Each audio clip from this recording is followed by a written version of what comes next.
Og baro na unya ang Tapol Sanitary Landfill sa Dakbayan sa Talisay, human misod ang syudad sa public-private partnership o joint venture ubos nining maong proyekto, mga residual waste na lang unya ang ilabay sa maong landfill sa mong Dakbayan. Si Chona Carrion sa report.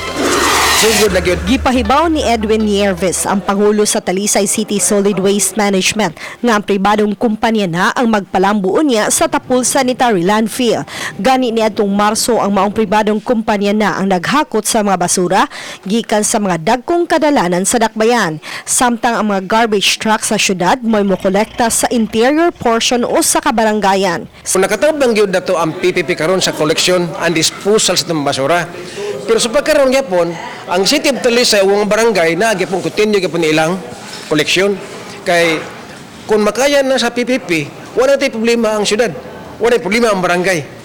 Pero among hinahinay ang mga areas like Tangke, sila na yung mga olekta kada adlaw o bang mga areas. Sa pagkakaroon gisuta pa ang boundary line sa palibot sa sanitary landfill, usa sugdan ang pagdevelop og himuong solid waste integrated complex. Gibada-badang moabot sa 150,000 katoneladang basura ang makolekta sa Dakbayan sa Talisay matag adlaw, din 40% niini mga plastic. Kaya nga to ang mga basura ma-process na like plastic into other products or waste to energy.